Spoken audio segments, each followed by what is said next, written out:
Katika siku za mwisho za maisha ya Mfalme Daudi, yule shujaa wa Israel aliyemwangusha Goliati na kuongoza taifa kwa nguvu ya Mungu, hali yake ilianza kubadilika kabisa. Alikuwa amezeeka. Mwili wake ulikuwa dhaifu sana. Hata alipojifunika nguo nyingi, bado hakuweza kupata joto.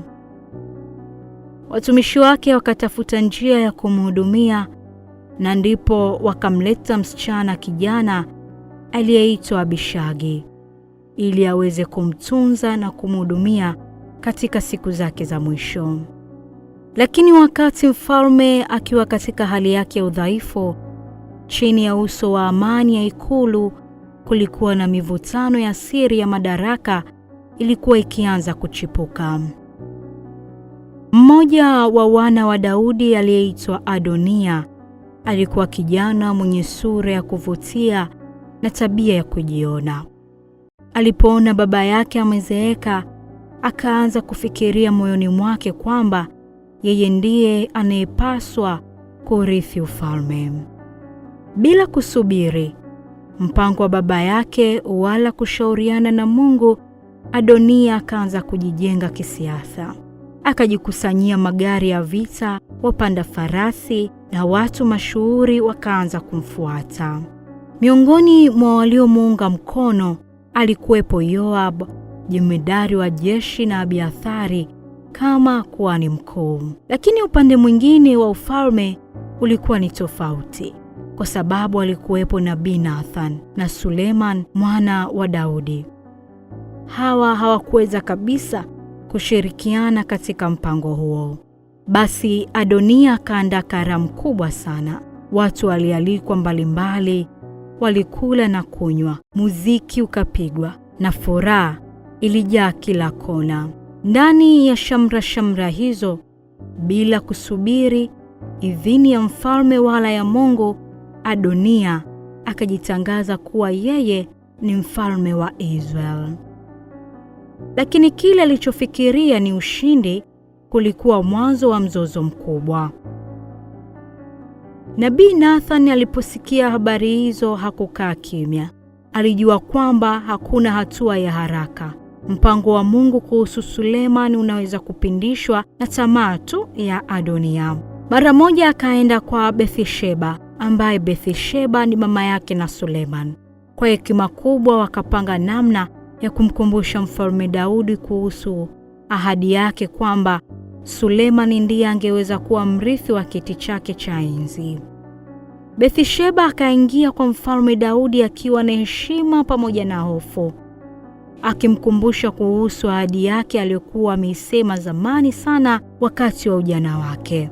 Kabla hajamaliza, nabii Nathani naye akaingia na kuthibitisha kwamba kweli Adonia alikuwa amejitangaza kuwa yeye ni mfalme bila idhini ya Daudi.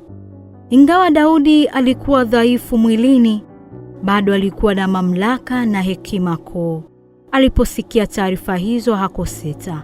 Mara moja akatoa amri ya wazi kuwa Suleman mwanaye ndiye atakayeketi katika kiti cha enzi baada yake. Akatoa maagizo ya kifalme kuwa Suleman apelekwe Gihoni, apakwe mafuta na kuhani Sadok, na atangazwe rasmi kuwa mfalme wa Israel.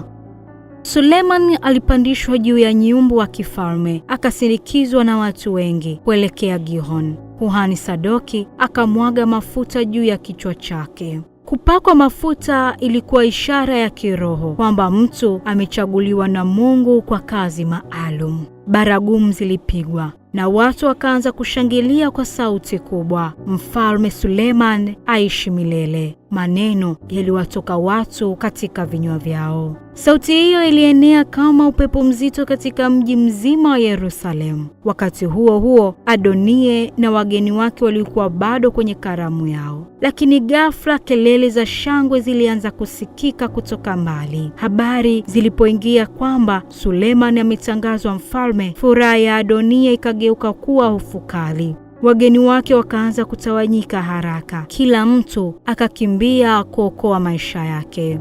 Adonia mwenyewe akijua hatari iliyomkabili, akakimbia madhabahuni na kushika pembe za madhabahu, hii ikiwa ni ishara ya kuomba hifadhi na rehema. Suleiman alipata taarifa kwamba Adonia amejificha madhabahuni. Baada ya kuchukua hatua ya haraka ya kisasi, alimpa onyo na sharti. Basi kwa muda huo amani ilionekana kurejea tena. Baadaye Mfalme Daudi alihisi kwamba muda wake ulikuwa umewadia.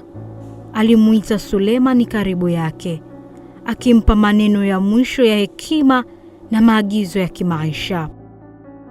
Alimtaka hasa kuwa imara na kuwa jasiri. Akamwambia ashike njia za Mungu kama Bwana wake, atembee katika njia zake ili aweze kupata mafanikio katika kila jambo atakalolifanya. Maneno hayo yalikuwa kama urithi wa mwisho kutoka kwa mfalme mkuu kwenda kwa mtoto wake.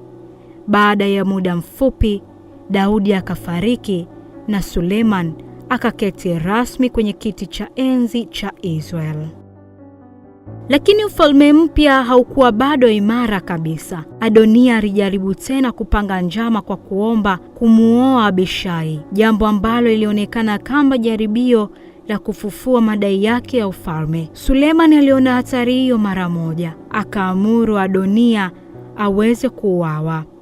Baadaye Abiathari aliyekuwa amemuunga mkono akaondolewa kwenye ukuhani. Yoabu ambaye alikuwa amehusika na mauaji ya watu wasiokuwa na hatia naye pia akahukumiwa, na Shimei aliyekuwa amekeuka masharti ya mfalme naye akapata hukumu yake. Hivyo ndivyo ufalme mpya wa Suleiman ukasimama.